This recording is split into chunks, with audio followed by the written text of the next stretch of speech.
a decir de la Revolución Rusa un par de cuestiones. Para eso voy a intentar saber acá si lo logro compartir pantalla para que ustedes vean efectivamente esto. Bueno, a ver. Bueno, ahí puse en la imagen, ese es Lenin, el líder de la Revolución Rusa, hablando, ¿no?, en las masas, en las calles. Simplemente vamos a bueno, marcar un par de cuestiones de vuelta. Voy a intentar hacerlo más sintético, por supuesto siempre a riesgo de simplificar mucho el proceso, pero no quiero hacer un video muy largo que sea aburrido y no lo vean.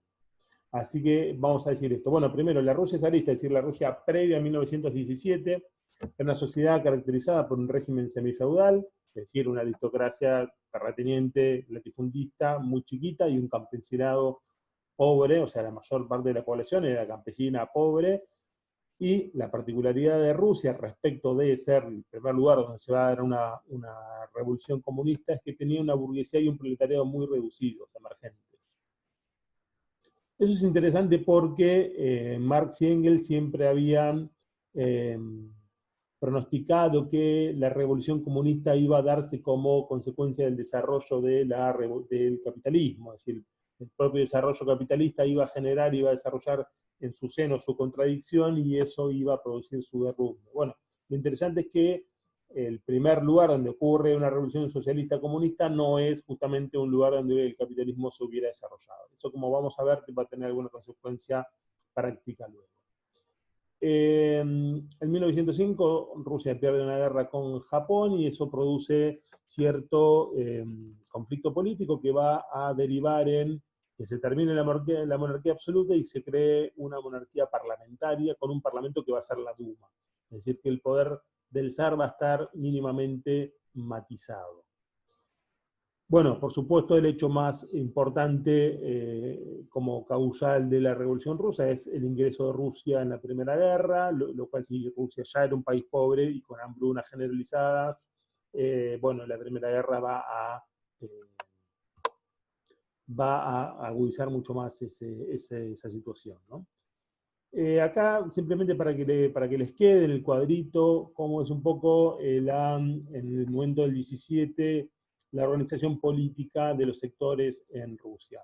Eso simplemente para decir que el partido bolchevique marxista que termina dirigiendo la revolución luego no es la única corriente, el único sector de izquierda que está en ese momento pujando por otro tipo de sociedad, ¿no? Arriba van a ver los partidos del establishment, diríamos, de las clases dominantes. Hay intentos de gobierno monárquico parlamentario, de otro tipo de país, una burguesía que propone otra cosa. Pero también está el socialismo moderado, el socialismo revolucionario, que son facciones de izquierda que no son las que luego van a liderar la revolución. La interna más conocida por todos es la que figura ahí abajo, que es la división en el Partido Obrero Socialdemócrata entre bolcheviques y mencheviques, que van a ser los bolcheviques finalmente los que terminen liderando la revolución con Lenin a la cabeza luego del 17. Bueno, ahí eso les dejo un cuadrito para que lo puedan ver después. Bueno, y esto está tal vez el punto, la cresta de la ola del proceso revolucionario cuando llegamos al año 17. La Revolución Rusa es una obra que básicamente se compone de dos actos, ¿no? Dos etapas. Una es la de febrero y otra es la de octubre. ¿Qué es lo que pasa en febrero? Bueno, se produce la primera parte de esa revolución, que es cuando se logra abdicar, renunciar al zar, y asume en su lugar un gobierno que se llama el gobierno provisional, que está liderado mayoritariamente por la burguesía e integrado minoritariamente por un sector de ese partido obrero socialdemócrata, que son los mencheviques, que van a dar tregua, van a poner un poco ahí la pata también de respaldo para que ese gobierno de transición funcione, pensando que como todavía no están dadas las condiciones para una revolución comunista, hay que hacer esa transición y hay que apoyar esa transición para que luego eso pueda darse de vuelta, como decíamos antes, un poco en este aspecto teórico, intentando cumplir las etapas que Marx y Engels habían procrastinado de la revolución. Pero por otro lado, en la medida que el año 17 corre de febrero en adelante, va a haber un tipo de organismo que es el que va a empezar a cada vez más englobar el poder, que son los soviets. como ya se habrán dado cuenta, el nombre que va a tener luego, esto es Unión de Repúblicas Socialistas Soviéticas, ¿no? La URSS, bueno. ¿Qué son los soviets? ¿Y por qué son tan importantes? Los soviets eran los consejos populares, lo que nosotros diríamos asambleas.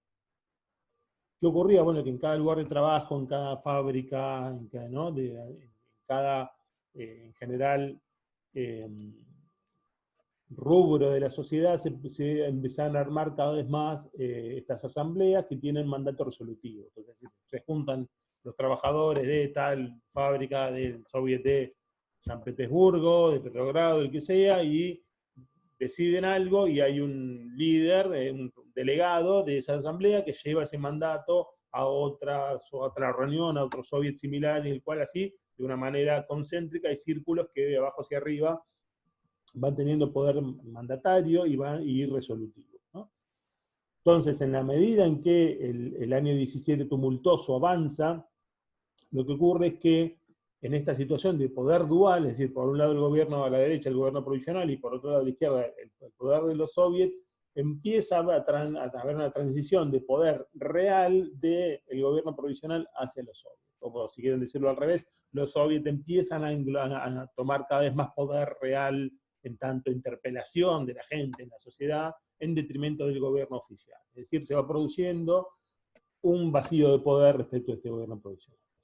En el medio del año 17 pasan bastantes cosas que no vamos a mencionar acá, las famosas jornadas de julio, pero hay algo sí por ahí importante que es las tesis de abril de Lenin, que en ese momento Lenin, a diferencia de estos de mencheviques que pensaban que había que sostener el gobierno provisional, piensa que ya es hora, que la cosa está madura y que hay que tomar el poder por asalto, y entonces Lenin escribe unas tesis, que son las famosas tesis de abril, en el cual dice todo el poder a los soviets, ¿no? Ya, digamos, yendo un poco a agudizar las contradicciones de esta situación, cosa que efectivamente luego va a ocurrir.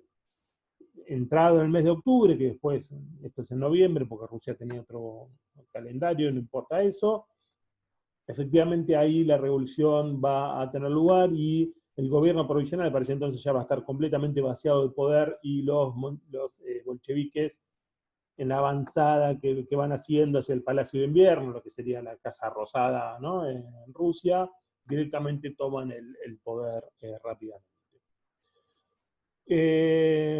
Bueno, una de las primeras medidas, como efectivamente habían anunciado el gobierno revolucionario, es la paz con Alemania, es decir, sacar a Rusia de la Primera Guerra Mundial. Eso es el famoso el pacto de, bueno, la paz de Brest-Litovsk, que está ahí. Y eso va luego a evolucionar en la creación más adelante, como figura ahí en el 22 de la URSS, una vez que del 17 hasta el 21 se lleve adelante la guerra civil, que lógicamente va a terminar ganando Rusia y por eso la revolución va a sostenerse bastante. Bueno, acá les dejo el mapita para que vean un poco de cómo, por qué también es tan importante la revolución rusa, porque no solo que es la primera revolución comunista del mundo, sino que se da en el país más grande del mundo, o sea, Rusia es el país con mayor extensión territorial de todo el planeta, aún hoy.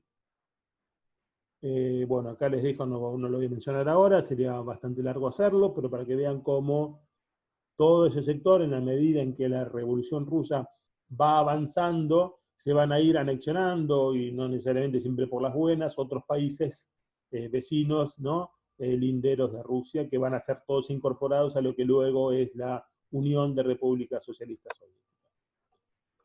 Bueno, acá un poquito, un cuadrito, esto se lo dejo para que la vean, no lo voy a mencionar ahora, como no, bueno, la necesidad, según el leninismo, de un partido que es un partido del partido de vanguardia, que es el que lidera esto, y acá un poquito sobre cómo, bueno, es la organización política de la URSS respecto de los comités centrales, y acá un poco va a haber, bueno, la diferencia, esto por ejemplo lo retomamos más adelante, por ahora no lo vamos a abordar, eh, entre Lenin y Stalin. Lenin muere en la década, en los primeros años del 20, no me acuerdo ahora si muere en el 21 o 22, por ahí, y el que luego va a asumir el poder va a ser Stalin, que va a llevar adelante de una manera bastante más dura algunos de los principios de la Revolución Rusa, y ahí va a haber una discusión, porque para muchos Stalin va a ser un continuador de la obra de Lenin y para otros va a ser un traidor. Por supuesto, Stalin después en el medio se va a pelear con el otro líder incorporado al bolchevismo, que había sido Trotsky, y que se tiene que exiliar para no perder la vida. Simplemente vamos a mencionar dos de las grandes políticas económicas que lleva adelante en los primeros años Rusia, inmediatamente después de la Revolución del 17.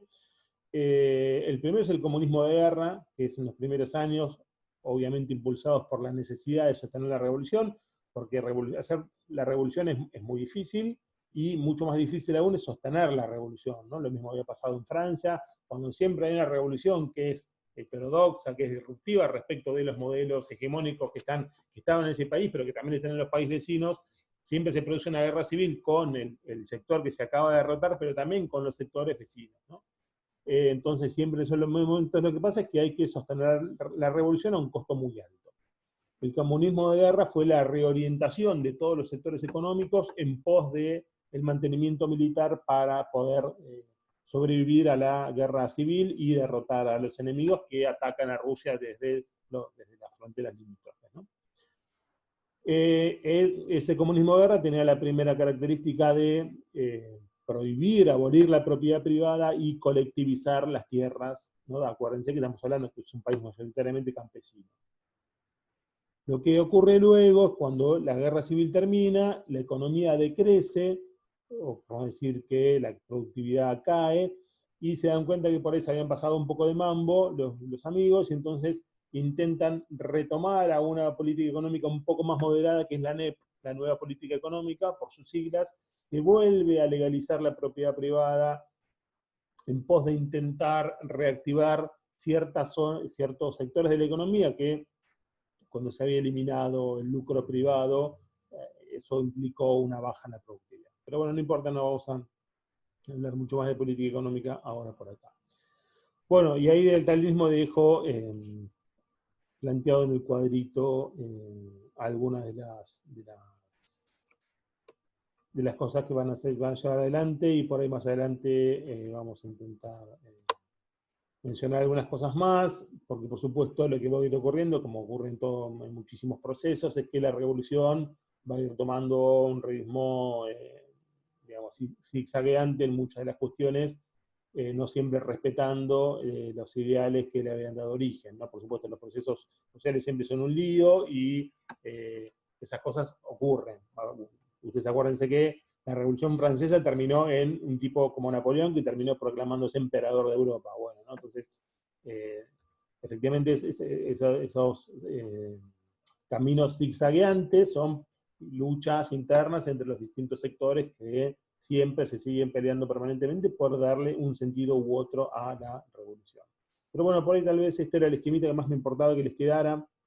De vuelta, simplificando mucho todo este proceso, hay muchas cosas para decir acá, imagínense, pero simplemente para hacer una cosa más bien esquemática, pero tal vez que sirviera para poder interpretar el texto y toda la información que está en el texto. Bueno, hasta acá con el videíto, probablemente después haga otro. Así que, bueno, nada, espero que anden bien, espero que esto sirva de algo, de última me lo dicen, no hay problema. Y en todo caso hacemos algún video más complementario, y si queda algún tema más flaco o tienen alguna duda, bueno, lo vamos manejando. Bueno, les mando un saludo a todos y todas, y espero que sigan bien y que se estén cuidando.